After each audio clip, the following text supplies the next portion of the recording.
Good evening, and welcome to the Orange County Historical Society. My name is Chris Jepson. I'm the current president. As you know, I have a few announcements for upcoming things and some opportunities here. First of all, I want to remind you all that on June 9th will be our annual dinner. And if you haven't signed up for that already, I encourage you to do so. It'll be a great program. We have the great fortune to have John Stern, who's one of the foremost art experts on California art, who will be speaking about not only the development of the art community in Laguna Beach, and but also how that evolved into the Laguna Art Museum. And so it will be a great opportunity for an art history lesson from one of the greats. So we are looking forward to that. That will be June 9th at the Villa, which is on Cattell Avenue in Orange. It's an event center only at this, and they put on a great spread. They do great events. Some of you who have been to Orange Community Historical Society annual dinners have already been there, so you know. Hey guys, if you have not already signed up for that, we'd like to. There is a form on our website. There's one on our, in the newsletter here, and there will be some of them back at the orange table back there with the books too. If you want to sign up tonight, it's also where you can sign up for to renew your membership or to join if you are not yet a member. So we have that. We also have a few things we don't always have. We do have our a selection of books back there, our journals and whatnot, some of which you have seen before. We also have a few publications that you may not have seen before back there, or not seen in a long time. There's a large volume back there edited by John Sorensen. That is really, it's kind of covering the post-war years of Orange County, which of course is one of our most important historical periods in terms of growth and change in Orange County becoming what it is today. So I recommend you to go back and peruse the books if you have not yet already. We also have a few curious items that turned up. We have prints for sale, a very limited number of historical prints of the Brea, the Brea oil fields, biplanes landing at Newport Beach in 1920, beautiful downtown La Habra in 1915, all suitable for framing. Beach Boulevard in Buena Park, bustling hub of activity. Brea, downtown Brea, Seal Beach Pier, and downtown Westminster, about 1917. So anyway, these are for sale, and they are $5 each. So they will be at the back table with the books. Also, we took in a large collection from a large advertising agency in Santa Ana that's been in business for many years. And we took a lot of that collection because they had clients for some of the most significant, notable, memorable businesses in Orange County over the years, and they had samples of advertising and informational brochures about these companies, or little booklets from these companies. So and for government agencies. So there's a lot of good stuff in there, which is why the Society took it. We did have some overstock, though, like large stacks of their work for the Wiener Schnitzel account. So if you have any Dachshund fans in your life, they used to advertise for the Wiener Nationals, the national Dachshund races, and so which were held here in Orange County. And I think they may have moved to I think they are still at Los Alamitos, but it says, all of a sudden their missile-like bodies make perfect sense. And this one says, let's get ready to rumble! Kinda. So, we have a whole box full of that kind of fun stuff back there if you are interested, and we're selling those off as $3 each. So, we have that coming up, and also our elections. Please note in your someone's waving something at me from the back of the room. Please note in your newsletter the candidates running for our board of directors. That vote will be taken at the annual dinner. And I did want to make one other just notice. We've had, we do film these programs each month, and I'd appreciate it if you've already grabbed candy at the back table before the program, please don't eat it or be handling the wrappers during the program, because it makes a ton of and that's all you hear on the recording. So we would appreciate that, and so would our viewers in the future. With that, I would like to introduce our speaker this evening. Amin Nash is a PhD student at Claremont Graduate University, where he studies the Arab and Muslim experience through literature, culture, and history. He's also a fellow for the Arab American Civic Council, located in Anaheim, where he regularly advocates for the Arab community and provides educational materials to the Anaheim population.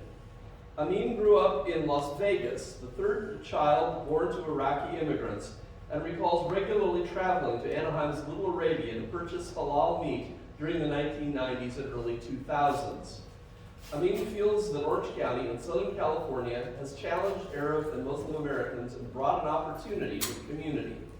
He hopes his work will allow the experiences of this unique American community to be recognized and understood as positive contributors to Orange County and America. With that, Amin Nash. Thank you very much.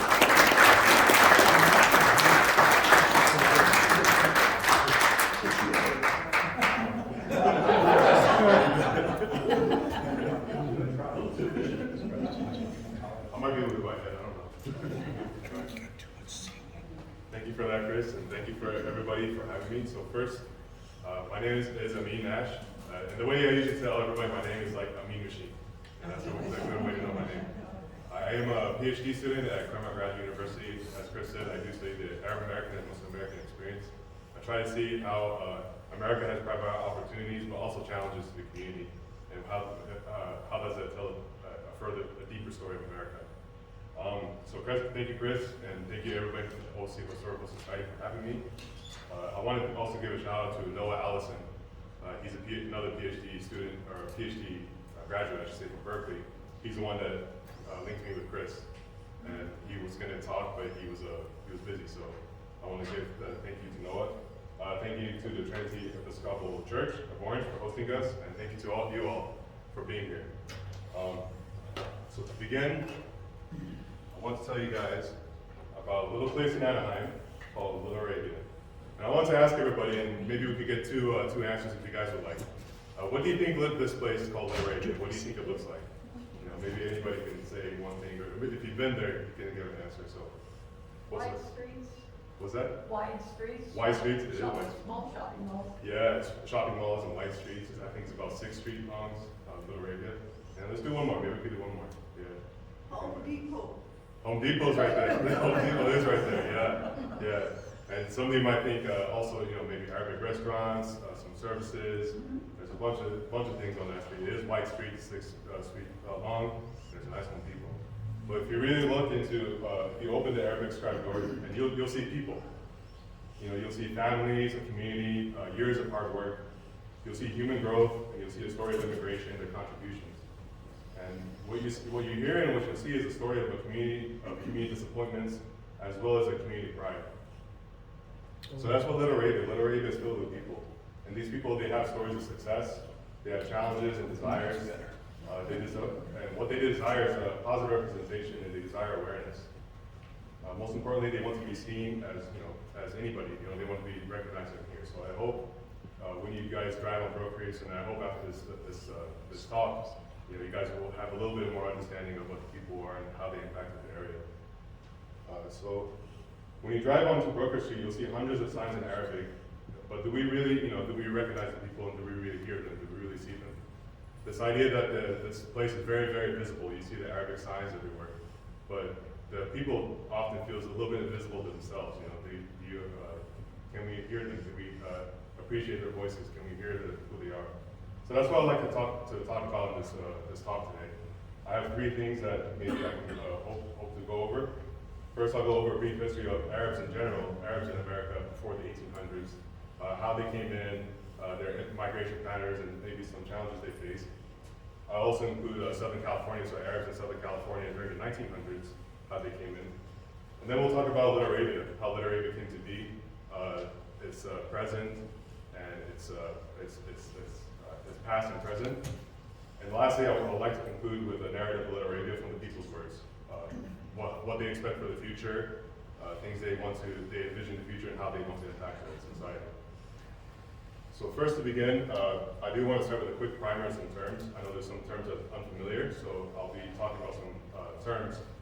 And essentially the first thing I do want to talk about is, you'll hear this category probably in the media or other word, but it's MENA or MENA.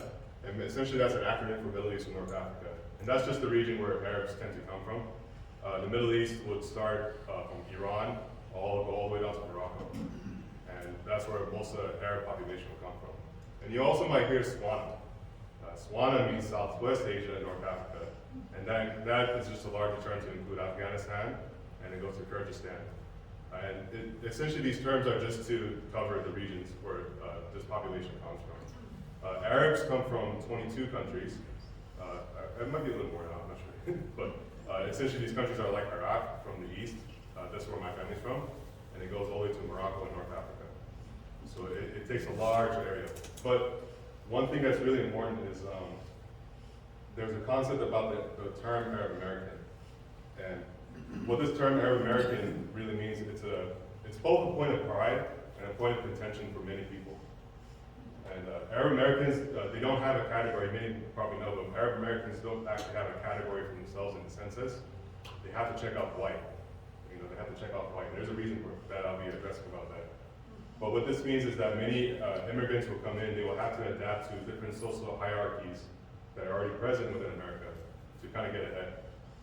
So many immigrants, as they're leaving the Middle East, coming in, some Christian Arabs actually had an easier time adapting into American society than Muslim Arabs. And there are Jewish Arabs, and imagine how much they might have to struggle coming through here. So what this means is that Arab Americans, and to fit in, they have to be in a state of constant negotiation, approving their place to be, and approving that they have enough citizenship or enough rights to fit in with everybody else. So this term Arab American, it has a lot of contention and a lot of different meanings.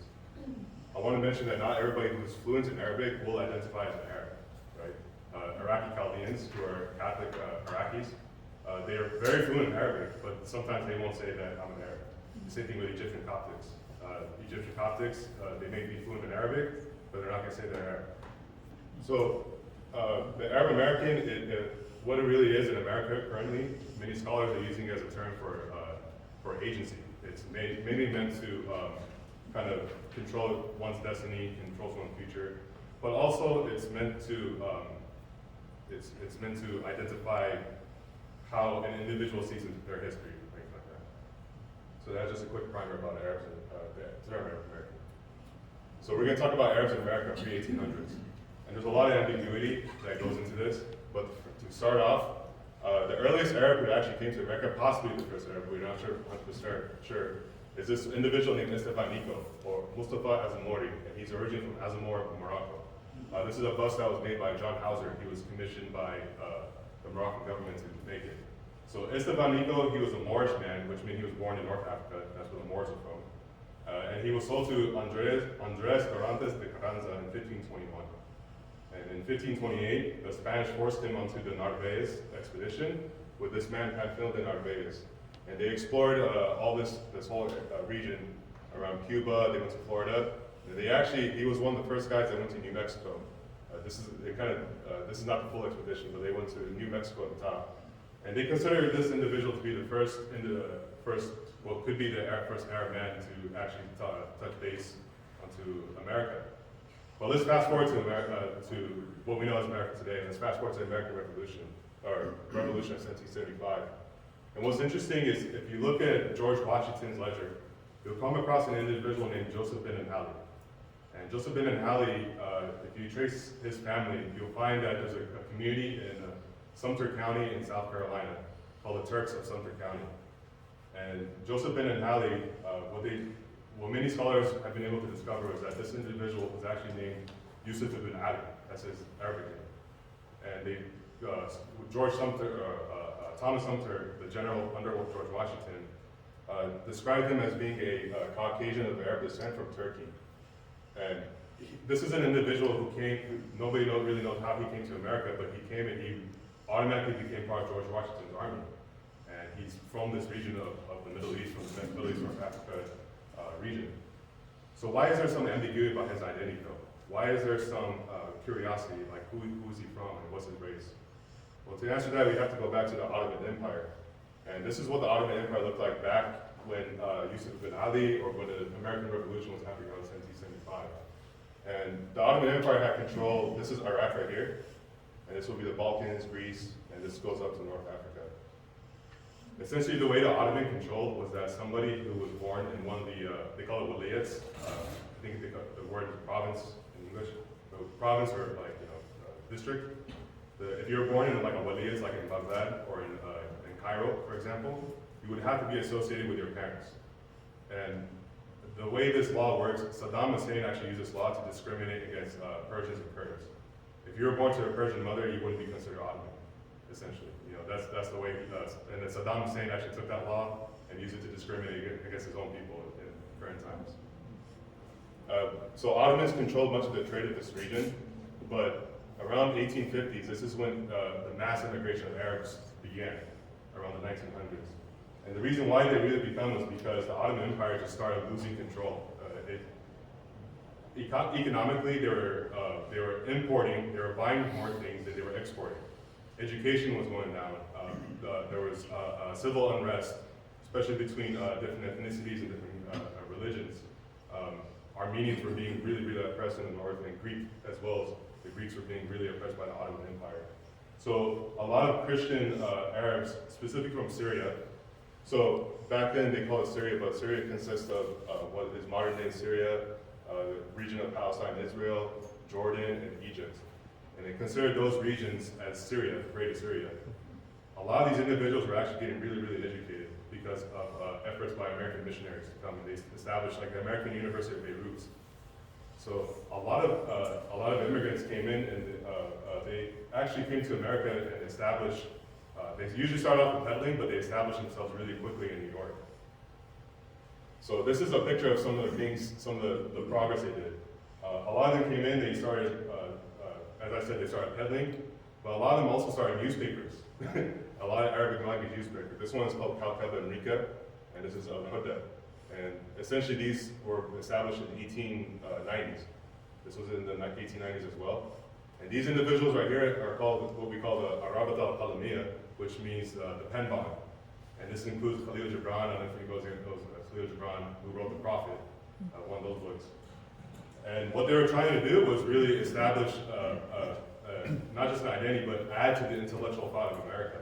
They wanted to show that like Arabs could come in, they had society, and we were able to not just impact America, but also impact the world. They began changing the Arabic language by adopting American methods of writing, and they used these in these newspapers. But nonetheless, there was constant negotiation, a constant argument, for these Arabs to say, look, I belong here, and I don't want you imagining me any other way. I need to imagine me as a person.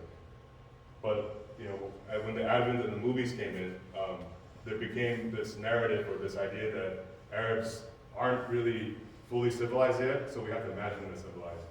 So they began making these movies, and this is an example of one of the movies that kind of has this imagination of the model minority myth or the stereotype.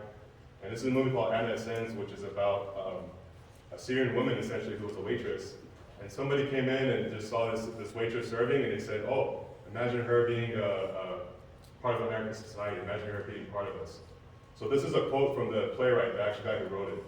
He says, their family life, their clean way of living impressed me, and I decided that the Americanization of such a race was a big factor in making the melting pot of one of the greatest nations of history. So this idea that they had to be kind of Americanized to fit in was very pervasive of the Arab community. And it kind of constantly prevented them from finding any kind of success back in the 1900s. So let's jump to America, or to Southern California. Let's jump to Southern California around this time. During this period, Arabs weren't quite yet considered white. And because they weren't quite yet considered white, that means they had to really prove their citizenship in many different ways. So the first example I have here is George Shishim. And he was a Lebanese man born in Beirut. And he was actually hired as a Venice police officer. And what happened was that he arrested, one day in Venice, he arrested the son of a prominent lawyer. And the lawyer said, you can't arrest me because you're not white. So George Shishim actually had to go to the Superior Court of Los Angeles to actually prove that he was white enough to arrest him. And he was successful in it because by this time, the men in category of the Arabs actually, were able successfully to place themselves in the white category. But what this shows is that at the time, Arabs, they're citizen enough to get a job as a police officer, but they're not citizen enough to even arrest somebody yet. And that's kind of the conundrum, that's the paradox that they fit in. And then another example is how Arabs came in, and they this is from, I think this is Venice Beach as well, but this is a Syrian troop group that's kind of associated to the Haji Ali, the camel group that came in. And so Arabs will come in and do different shows and different things, but the big thing is that many Arabs who came into Southern California came in as what's called step migrants. And what that means is that they will leave Syria, they will leave speaking Arabic, and they'll have different ways, they'll have their business practices, but they'll end up in like Brazil, they'll end up in like Mexico, they'll end up in like Chile. And then they will start businesses in these countries and learn the language. And then they will come into Boyle Heights, or they'll come into parts of LA, and they'll have to learn English. But they also come in as Mexican citizens or Brazilian citizens before they become American citizens. So this is called step migracy. So a lot of Arabs who came into Southern California actually came through the southern border, and they came in speaking multiple different languages. So that's just a little history about Arabs in America, and also the quick history of the Arabs in Southern California. Does anybody have any questions about that, or any ideas? Yes. So you were just speaking about George Shishim. How were Arabs then categorized on the census? If they were white, they're not white? Yeah, so Arabs didn't have a category on the census at all. The argument was that if you were born in the Middle East, the Middle East, North Africa area, you would just be white after the naturalization process. So many immigrants would come in, and they'll actually have back then it was a lot longer to become naturalized as American than it is today, because they would be prevented, many Arab Americans would be prevented from even crossing the border sometimes, or even going in. There was no category for Arab back then. It was just, you come in, and if you're from Syria or the Middle East, once you become naturalized, you become considered white. Yeah. Today, to this day, I'll talk about it a little bit later, but to this day, there's a little argument or a little change. They did it as ways to protect themselves, really, if you think about it. If you're considered part of that social hierarchy, so say it's not really a racial thing, but the social hierarchy, you have a lot more privileges when you become naturalized than any other individual. Yeah. Yes. The businesses that this group of folks started, were they very diverse, or were there certain businesses that they undertook? They're pretty diverse. When I go back to some of these individuals, this individual right here, his name's Amin Nash, and he's actually a lawyer, and he started a law firm and different businesses. And then there's also, but the main business, the typical one, is usually they come in as peddlers, where they'll go store to store, or not store, but they go house to house, and they'll sell different wares, and they try to make money. Once they establish enough money as peddlers, they will usually open a shop. And then from the shop, they open a bigger business and more like a warehouse or something like that. And that's usually how they get their start. So this story, this one about right here, she's actually, was a story about her being a peddler. And then she became a waitress. And then the story of her kind of establishing herself as an American was kind of the through line. But they had very diverse businesses. A lot of them. Some of them will come as doctors too. You know, they come as already as doctors established. Yeah. Yes. Was the actress in that film Arabic, or was she? She was white. Yeah, I think she. I'm pretty sure she was white. I don't know specifically know which part, which her origins were, but she. The story was based off an Arabic girl, and I forget the Arab woman's name. Yeah, but yeah. That would be interesting. Yeah. Let her that. Yeah. Okay, so now I'm going to talk about Little Arabia. What we know today as Little Arabia, at least. So, from the 1920s and the 1960s, Arab countries, we know this, Arab countries went through enormous shift in politics as well as control. So, in the 1920s, there was an establishment, America established something called the Immigrant Exclusion Act, which prevented many immigrants from Asia, mostly Asia, from coming in. This included Arabs at the time. You know, they couldn't, even though they were considered white naturally in America, they couldn't prevent their own people from coming in as Turkish citizens or Ottoman citizens. They were prevented at the border. This prevented many Arabs from coming in until the 1960s. And as we know, what happened between the 1920s and 1960s, we had different colonization. British came in, took over Iraq. The French came in, took over Syria and Lebanon. There was a split between Israel and Palestine. We had, the Arab Revolt. This all happened in 40 years, in the Middle East. So by the time the borders were finally open for the Arab immigrants, a lot of them came in with a newfound identity. It was a little bit different than the original Arabs that came in. And many also came in very, very well educated. Many came in as engineers. Many came in as doctors. There was a time when money was kind of influxing to society. So many Arabs would settle in different parts of Southern California, namely San Fernando Valley, Los Angeles, Norwalk, and Downey. This is kind of like where they would settle. And for them, during the 1970s, once they came in, many will come in and go to school in Long Beach, actually, Cal State Long Beach. A lot of them came in and established there, specifically the ones that live here in Anaheim. But during the 1970s, if they needed anything from the Middle East, like let's say they wanted some pita bread, some fresh pita bread or anything, they would have to go to like Normandy and Santa Monica. And this is Sassoon Bakery right here, came with Syria. But it's located on Normandy and Santa Monica down in Hollywood. They will also go to Glendale. There was a big Arab establishment in Glendale, and that's where they would go to kind of get their needs. Meanwhile, at the same time, so towards the 1970s, 1980s, there was a little establishment called Garza Island. And so this blue part right here is Garden Grove. So this is back, I believe, in the 1960s, I forget what the map is. But this is before Garza Island was actually incorporated into Anaheim. So this red part is Staten. This blue part is Garden Grove, and the yellow part, or the white part, is Anaheim. And this is where it's located. It's right there on Magnolia and Ball. Many Arab immigrants actually started establishing themselves in this area. This is where it was kind of cheap and it was kind of really affordable. So they really started buying some property and also started moving into apartments around this area. A couple of years later, we had the establishment of the Islamic Society of Orange County down in Garden Grove. We were just talking about that. And this was a very, very vital and important reason for many Arabs to actually move from different parts of Southern California as well as the Middle East to come into Southern California, or Orange County, to come into Orange County. The establishment of the ISOC, ISOC is with the Islamic Society of Orange County. It started in a little garage, but they were really, really good at establishing well-educated and trying to get people to become impactful citizens within Orange County and within Garden Grove, within the Islamic sense, within the Islamic community.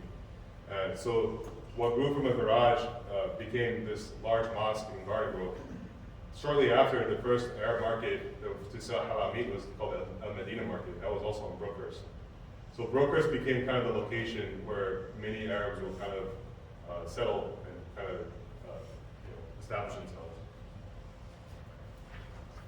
Then we got 1980s. The first El Tayyibat, Sami and Noha Karaki, they opened the first one. And what we know as Little Arabia was really born. El Tayyibat is definitely the leader, and Sami and Noha Karaki are definitely the heart of what we know as Little Arabia today. They actually opened their first one. It was on Magnolia Ball, kind of close where the Super King is down there, where Magnolia High School is. And the story goes is that they actually bought it as a chicken farm. They were selling eggs, but they were doing it for the community. But when you read interviews and when you talk to Sami and Noha, they really started opening their market out of love. It was really to provide good quality meats and good quality vegetables for the whole community in general, because they saw it was something that was really needed. And they did it to kind of get their children to start. And they also did it to kind of help it grow the Arab community that was emerging. So then in the 1990s, we saw a big community growth. The two entrepreneurs named Bilal Delati and Ahmed Adam, they began purchasing different homes and also properties, and they began flipping them for Arab immigrants coming into the U.S. So it was around this time in the 1990s when Adam, he began establishing, kind of conceiving the idea of an Arab town. He was the one, he kind of went to the newspapers and said, hey, what do you guys think of maybe doing like an Arab town, similar to Chinatown, kind of thing. At the same time, there was an influx of Arab immigrants coming because of the Operation Desert Storm, because of the Gulf War. So many individuals from Kuwait, mainly Palestinians, Iraqis, and some Egyptians were coming in because of the war was kind of splitting people up. So in the 1990s, this is a little map I made. In the 1990s, this is kind of like a lot of restaurants that started opening up. We have, so El Tayyibat moved to its current location right here in 1988, I'm sorry. They moved to the current location, which is where a lot of people go today. Then Kareem's Falafel opened across the street. They established in 1996. There's Sahara Falafel opened up the street right over here in 1997. The first large restaurant was called Al-Maqam al-Qudus, which is also a Jerusalem restaurant. There's Cleopatra Hair Salon in 1997, and Cleopatra Hair Salon has a really fascinating story because they were the first, not only the first Arab-owned hair salon, but they were also the first one, possibly in the U.S., that catered solely to hijabi women, muhajibat. And that was their market. That's their goal was to establish a store, a service for these women, so they can get their haircut. Sam and Mashni Law Service opened, and then there was Access California Services in 1997. And Access California Services is extremely important. If you guys don't know her name's Nahla Kayali, and she is actually a single mom with 3 children. She came without any degree or without any education, but she went to the libraries in Anaheim and taught herself how to start businesses and taught her how can I teach people to start their own businesses. And thus she started Access California Services. And now today they have more than 19 languages they speak. And many immigrants who come in from the Middle East, from the Middle East North Africa region, we usually have to go through Access California so they can learn how do I file taxes, how do I learn to do my resume. And she established that, Nahla Kayali established that, a single woman for the Middle East. So Anaheim has offered a lot of opportunity during the 90s for individuals. But there was also discrimination. There was also discrimination by law enforcement. And so the community reports that during the 90s, the police would do some bullying tactics and profiling on the individual along the brokers.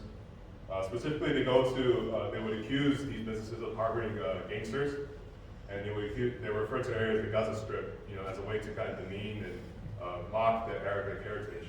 However, the Arabs actually like the word Gaza Strip because it reminds them of something that's hasn't gone away yet. It hasn't gone fully been pushed away. So they actually took that moniker Gaza Strip and they started calling the area Little Gaza. So some of you guys heard Little Gaza, and that's how the word came from. During the 2000s, there was a rapid expansion of the Little Arabia. After 9/11, many residents felt that there was an increased presence of policing and FBI. So many Arabs actually left Anaheim and they went to either Corona or Riverside, one of those areas. But also there was many Iraqis coming in during the war to establish in Anaheim. They went to Anaheim and San Diego to start businesses. But many business owners also report that during this time, the broader Anaheim public started visiting their restaurants as a way to understand who the Arabs are, who are Muslims and who the Arabs are. And specifically, you always hear stories from these restaurants and from these owners about military personnel who come in, especially after they served in the U.S. or served in Iraq or anywhere, because they say, one guy gave me an example one time. He said when the military personnel was in Kuwait, he said just the haircut they did made him miss Kuwait. So he would go to brokers just to get a haircut because it reminded him of his service. And they just said they have a longing for that. So Little Arabia, or that location of what is Little Arabia, became a way for the broader public to understand who the Arabs are. And it allowed them to kind of create a bridge of knowledge. During the 2010s, Little Arabia was the name Little Arabia was actually given. There was two individuals, Rashad Nabath, who's my supervisor, and his partner, Omar Masri. They just kind of went around the businesses and they were asking, hey, what do you guys think about Little Arabia? And some of them were like, Little Arabia sounds too much like Little Saudi Arabia, we don't want that. But then other ones were like, oh yeah, we like Little Arabia, let's keep it. So that's how Little Arabia kind of came to be. It was just two guys going around and they put the name together, and then they started putting the website together, or the internet presence on Wikipedia as Little Arabia. In 2012, this is a key moment for Anaheim history in general, but in 2012, the ACLU sued the city of Anaheim for violating the California voters' right, which meant there needs to be a requirement for fair representation of minority voters. And they found that Anaheim had 3 districts at the time, but those 3 districts weren't covering many of the minority voters, specifically the Latinx, Latino community that were in Anaheim. So in 2014, Anaheim settled with the ACLU, and then Anaheim was split into 6 districts. So what we know as Little Arabia today was placed in District 2, and that's like far west Anaheim past Euclid. So since then, the city council members have been playing this kind of weird, interesting game, where they affectionately recognize Little Arabia, but they haven't really give Little Arabia its official designation or anything like that. And Tom Tate, the mayor of Anaheim in 2014, he would do things like he would say, look, Anaheim is an accepting community, we appreciate our ethnic communities, and look, we have Little Arabia over here. But it was more of a way to kind of say, look, we have ethnic communities, but we haven't done anything to recognize them or give them their designation.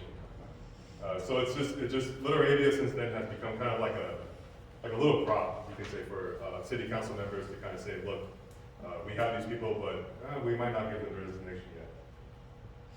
So meanwhile, during this time, many immigrants from Syria and Yemen were coming in. This is because of Syria had a civil war, as we know, and Yemen right now is going through its own civil war, probably one of the worst humanitarian crises in the world. So a lot of these individuals were coming into Anaheim to get their start. Meanwhile, house prices were going up, so a lot of Arabs were actually leaving Anaheim and going to San Diego, San Bernardino, or Riverside. So we've been doing a project where we've been going around and talking to individuals around Anaheim, or around brokers, and we were trying to target business owners, people who've been in Anaheim for a while, and we asked them several questions, and one of them was, how do you define Little Arabia? What's 3 specific things you define it as? And the number 1 that came out was a cultural district, but number 2 close by was a business district. So what that means is that, as compared to other ethnic groups, like Chinatown, Little Saigon, where there's a high density of one specific ethnic group, Little Arabia is not really like that. Little Arabia is actually, as we mentioned, a lot of them left Anaheim to go move to Corona for cheaper housing and whatnot. And so what Little Arabia actually became is an attraction point. It became a cultural district or a business district where they sell culture. They sell what reminds people of home, or reminds people of their experiences they would have in the Middle East or any of these areas. So the way to define Little Arabia, the way to define it is actually as a business district that sells culture, that sells the Arabic culture to Arabic-speaking people. And Noah Allison, my colleague, he would describe this as an ethno-anchor.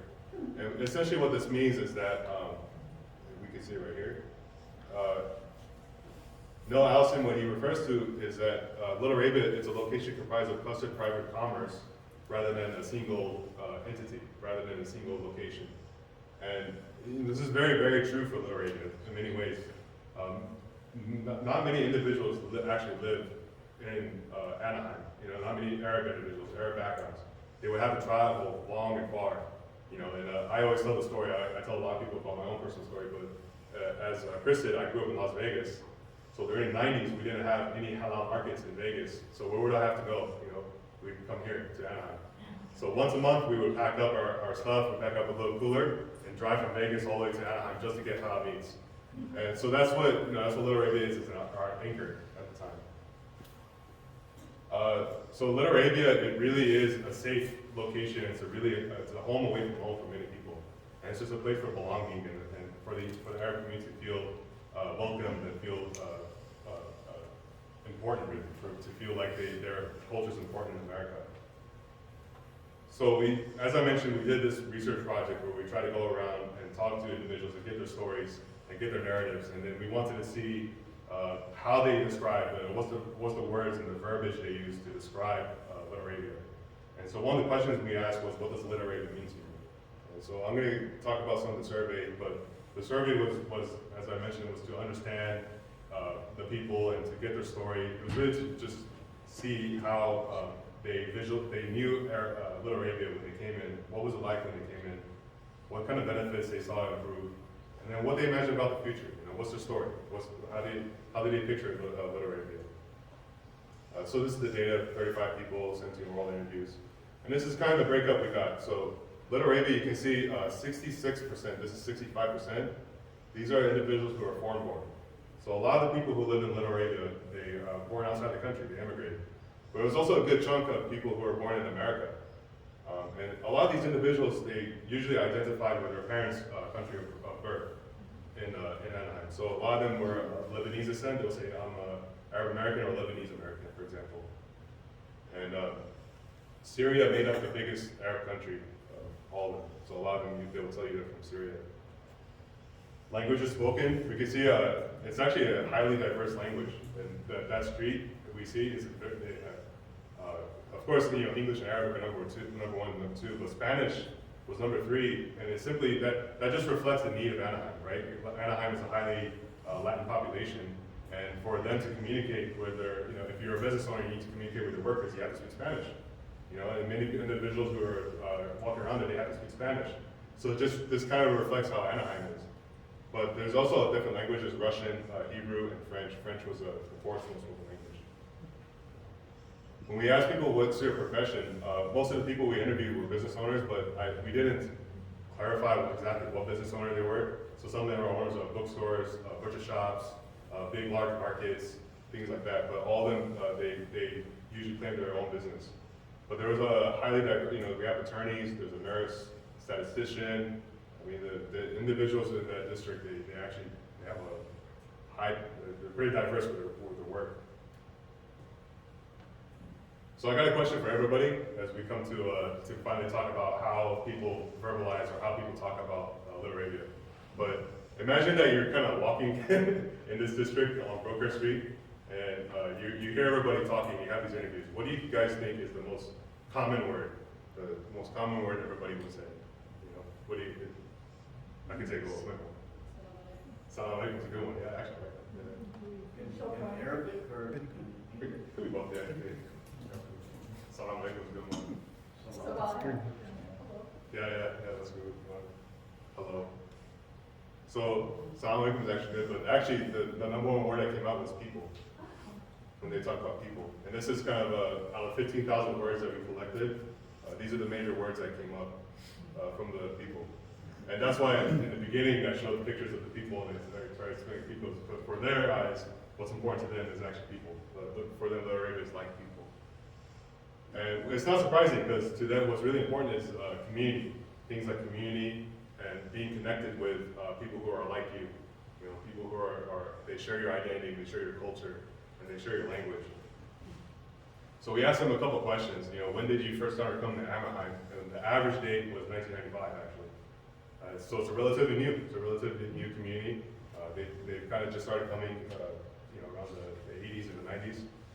And then we asked them, why did they choose Anaheim for their place of work? And we saw the most common reason why individuals came was because it gave them proximity to people who shared a language and shared their identity. And it just made them feel safe. It made them feel like it was okay to be in America and it was okay to be in this society. And that's something that Anaheim offered. And also, a couple also mentioned that they had access to an Arabic-speaking market. So, some that want to make money, some that want to start businesses. And Little Arabia frequently has Arabic-speaking people. So by establishing a business or starting anything in Little Arabia, you're able to make money that way. We've asked, since you've been to Anaheim, how have you seen things grow and how have things change? And many people say it grew in size and population, but some also said it didn't grow, which was kind of interesting. Some people said that, they gave me an example a couple times. They say an example is a falafel place opens, a falafel place closes, right? They don't see too many growth, or anything like that. So what many people also said is that even though things have been growing in population, more businesses have been opening, they still feel a little bit hidden. They still feel like the public still doesn't understand it too much. And there's a scholar named Nadine Naber. She's out in Syracuse now, I think. But she describes this phenomenon as ambiguous insiders, where you see the people, you understand who they are, everything like that. You recognize, they exist, but the people themselves feel like there still needs to be work done to be appreciated, to be understood. This is probably the most important question we asked them. And we asked them, what does Little Arabia mean to you? And overwhelmingly, I would say 99% of them, they said this place means home. Little Arabia means home to us. And truly, this place, it's just, when you talk to them, they describe Little Arabia has smells, the scents, the way people talk to each other, the way Greek people say things to each other. We're talking salam alaikum, wa alaikum salam, kifik, how are you, how's your family? Many people, they got their jobs in Little Arabia. They learned how to get their start in Little Arabia. So this little location in Anaheim or Brookhurst, for many of these individuals, it truly means home for them. And these are their needs. So when we think about their population, just like anybody else, they're citizens, some are business owners. So we asked them, what do you need? What do you think you're going to need? The number one thing that came up was education. Education was really important for this community. And what they want is they want to see their children, they want to see everybody broadly to be well educated. They want everybody to understand the laws. They want to understand ways to start business. They don't want to know ways to file a grievance if something says anything. They also want the youth to know how to be good citizens in America, how to be proper people. The second and third top things was safety and housing, and the fourth was jobs. Many individuals felt like the housing issue is a big thing, especially for the younger generation coming up. They felt like it's really hard to buy housing now, and they want to see that change a little bit. And then we asked them what are the things they need for livelihood and businesses. One of the biggest things and one of the primary things that came up was promotion awareness. And but one thing that really that kind of caught me, that really interested me a little bit, was a lot of them said they want systemic changes in media and government. And what that means, systemic changes, is how do people talk about Arabs, right? How do people how do you imagine them before you start speaking about them? And what's some ways to kind of include them into the Anaheim fabric a little bit? I think they want to be seen as positive contributors, when it comes to promotion awareness and things like that. They want to be recognized as, as a part of Anaheim, as a part of people who start businesses and who are paying taxes and putting people to work. And then we asked them, if you have all the money in the world, if you have all the money in the world and you're able to change all of Anaheim, how would you change it? How would you do it? So a lot of them mentioned that they really want to see identity markers of what homes like, arches, maybe a bazaar, some malls and stuff like that. But a lot of women said they would like to see an all-women's club, something that would encourage businesses specifically for women. And this is one thing that I felt is really important to kind of analyze a little bit, because women, especially on the corridor, they tend to be the ones working the most. When I actually did this project, when I actually did this data, we found that women was one of the lowest participants in it. And we had to actually go back out, go to the streets, and actually talk to more women and see how can we get you more active and like that. And a lot of them it's because they're just busy. They're working their butt off, you know. So I think, you know, identifying the fact that like women, you know, they need to have a place for themselves and also have a kind of a way to spend their money, you know, a way to kind of like grow their own economy is important for this community. So some conclusions.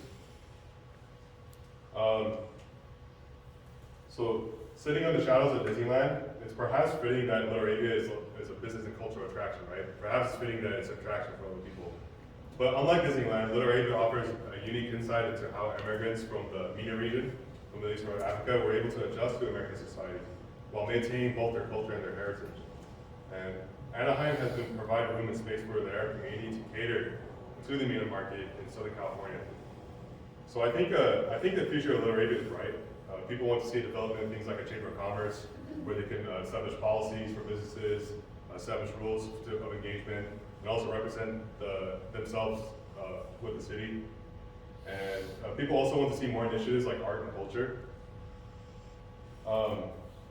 But people, well, the big thing they want, as we mentioned, they want to see education, and they want to be empowered to make decisions that can impact not just their district, but also Anaheim. They want to be really positive contributors to Anaheim. So, you know, despite this visibility in signage, food, and culture, citizens of Little Arabia, you know, a lot of times they still feel invisible, a lot of times they still feel hidden within the public's eyes. And so these people, they want to be heard, seen, and I think this is where education can come in, you know, where we can engage with people and see what's their stories like and how can we learn from them more, and what are the things they can offer to everybody. But ultimately, one of the biggest reasons for the community is the lack of the MENA count accuracy. You know, we mentioned way earlier in the talk how Arabs are considered white and reasons why they're considered white. And what that does is it disables the accurate count to count the Arabs. You know, count how many of them are actually here, because there's no MENA count accuracy. And the city council uses this to say that because there's no count, the Arabs, they're not inclusive to other ethnic backgrounds in Anaheim. So this is kind of a political posturing, and it's a continuation of Arabs being in constant negotiation with different standards or different beliefs of how to fit into America, or how to just, you know, argue your social citizenship, you could say, you know, your social card. And despite Arabs having impacted West Anaheim of their own, you know, they have to kind of prove themselves constantly. They have to prove themselves that they're allowed to be here.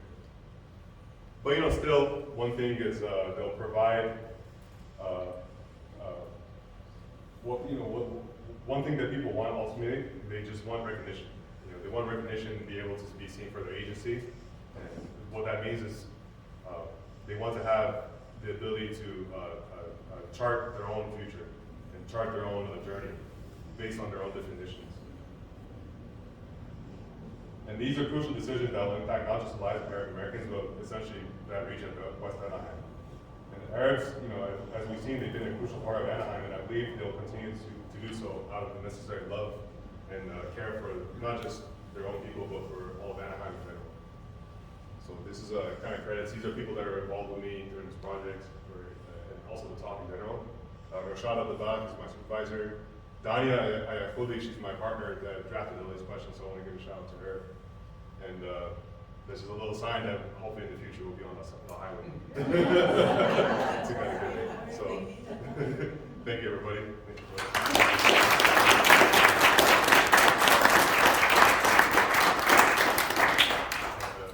Do you have time to take questions? Yeah, I'll be more than happy to take your questions. Do you have a list of restaurants? Yeah, we do actually. Yeah, so, Yeah, everyone's interested in that. Yeah, I'm interested in checking it out, but I wouldn't know what to order, so. yeah, that's a good point. Yeah. If you go to the Little Arabia district, if you just like Google Little Arabia district, there's a website that has all the restaurants and the list on them. And their Instagram usually has all the pictures and stuff. Okay, So you can just look at the pictures and see what something Yeah, like. I'll You know? look at the pictures. Yeah. Yes, sir. You know what I was thinking? A great way to reach out to the community is to do like the St. John's Greek Orthodox Church over in Yeah. West Doing a Anaheim. big festival. They're doing a big Greek festival this weekend, and you got like the Phoenix Club that reaches out, promotes the German heritage. Yeah. Of course, the beer helps bring a lot of people in too. But to do some kind of annual festival like that to draw people in to introduce them to the Little Arabia, I think would be a great way There is to one in do that. Garden Grove. Yeah, there Is was there- one on the Village Green a few Oh, years okay. ago, but I don't think it's annual. Yeah, they had the Aid Festival for a while, which is, but they stopped it about 2 or 3 years ago. Yeah. And we've been discussing, I think, having a festival and some kind of cultural activity where people can come and learn from the community, but also the community can give back and kind of show the culture a little more. I think that'll help drive a lot of awareness and drive a lot of interaction with people. Something like an idea we had was during Ramadan, for example. During Ramadan, it's 30 days, but why not deck out the city? Deck out that street with lights, little murals here and there. That's something we want to think about. I think the community, when they say they want to see art or anything like that, it's help to establish identity, and community events can do that. Another question, you mentioned Bilal Delati. Yeah. Does he go by Bill? Yeah, he does. I had some business dealings with him a lot of years ago.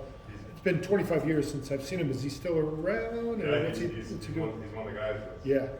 still working, yeah. You Good. guys can have something like, there's like the Taste of Los Angeles. Yeah. Look like the Taste of Little restaurants. That's so Have funny. all their food. We actually mentioned that too. And sample it. They'll be Yeah. cool. That's There you go. we were mentioning that, Yes, like, Taste of Little Restaurants. so, having discounts for the community, and if you go to different restaurants or anything like that, they can use a card and help them engage. Yeah, it definitely takes a little bit. If you guys are interested in it, that'd be something. Is there a variety of your belief systems there? There is, yeah. So I would say the majority in Anaheim are Muslim. But however, Amin Nash is a lawyer. He's Christian, and there's in Lebanon. There's a group of people called Druze. They're Muslim, but they're kind of a different sect of Muslim. It's a different kind of religion, and they're also in Anaheim. So there's multiple different.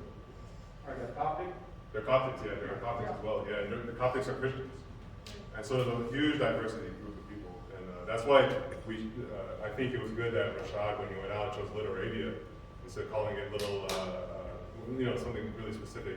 Little Arabia encompasses, the region more so than anybody's religion or anything like that. It's a very inclusive word. So do they all get along just fine? They do, yeah. There was some history of like tensions.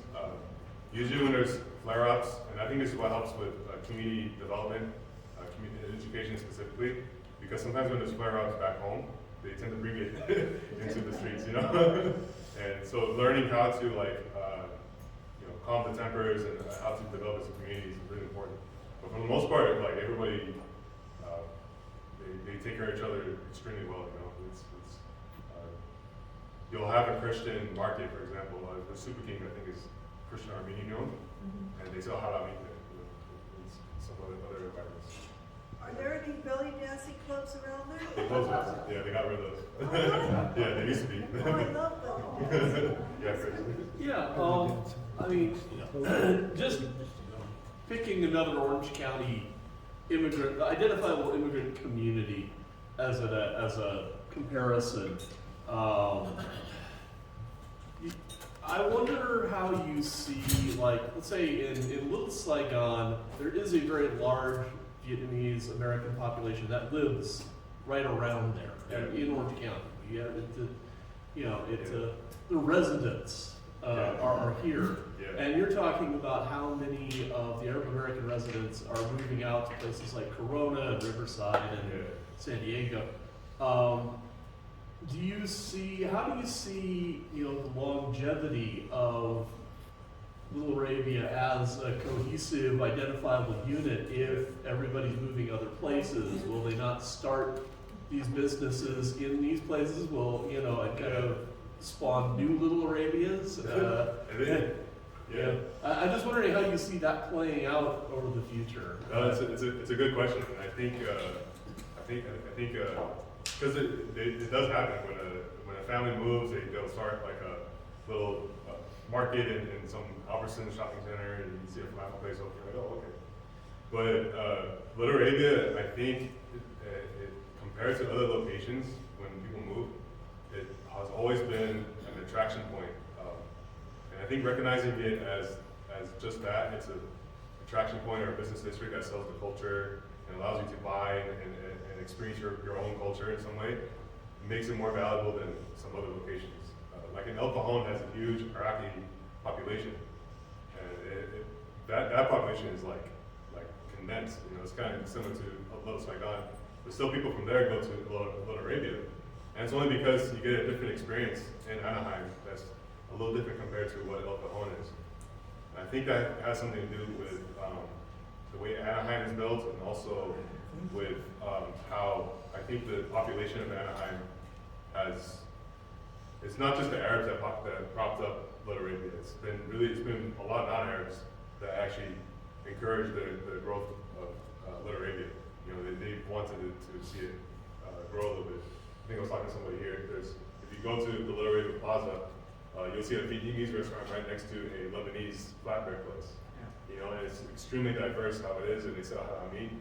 So it's just an all around. I think the longevity of it is because it's that experience, it's kind of an attraction. Really similar to kind of what Disneyland is for the Arabs. Yeah. One thing that when we visited Egypt that we really enjoyed was the soup, the market. Yeah. And I was imagining once a year you create a miniature soup where people do their crafts, show stacks of spices, whatever. I'll tell you about brings things out. Other places do. You have the street booths are provided, so you can go through and see products and things from all over all North Africa and the Middle East, and just temporary. I can't imagine enough people being able to afford to open a small business in a stall to make a real soup permanently. Yeah. But I can imagine it as an annual kind of celebration. Yeah. I think it kind of relates to Taste of Little Arabia, with what you mentioned earlier, and it's just I feel like that idea it fits different aspects, right? Because in California is really known for its farmers markets, beaches, whatnot. But Middle East, you know, you've been there, and it's really known for the markets. It's open air malls. Yeah, it's kind of an experience in its own. So it's unique. It has its own twist, and yet it's something that people already have a certain familiarity with. So it might work. Yeah. I think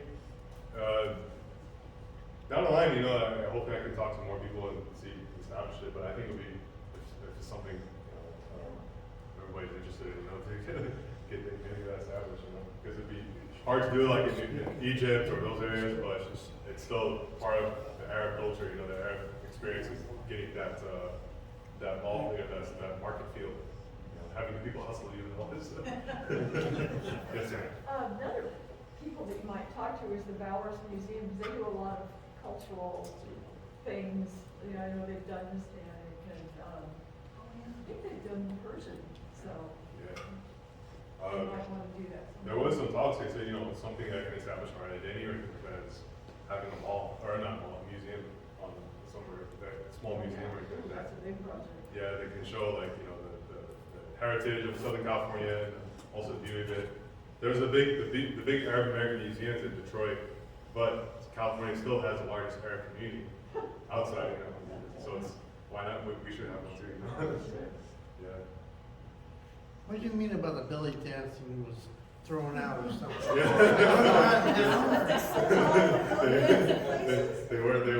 I think there was a law or something that. You're kidding. Yeah, I mean the hookah lounges are still there. You know, you can still do the hookah stuff. Oh yeah. But they don't let the girls come and do the belly dancing unless you hire them as a company to come in and do some private event. Like some restaurants do have Billy Yeah, dancing. and Greek restaurants too. Yeah, I think there's a Persian one somewhere in Irvine that does it too. But I know the Arab ones on the street, I think they stopped it. But yeah, I haven't seen belly dancing there for years. Yeah. Yes. I was just wondering if the information you presented here specifically answers to some of the questions. Is that in the public domain? Can we read that someplace?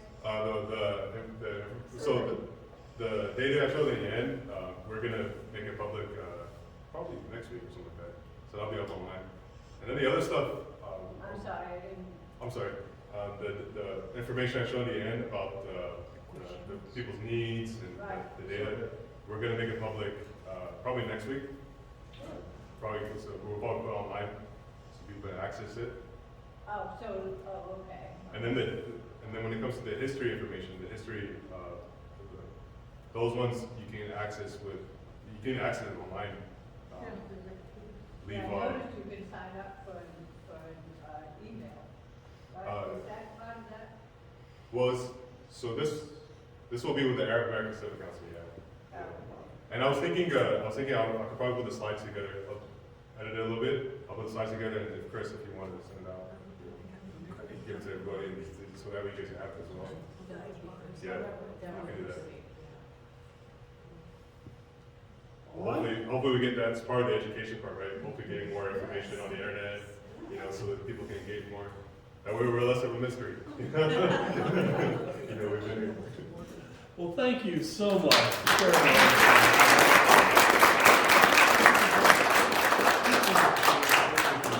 You've got a very good studio.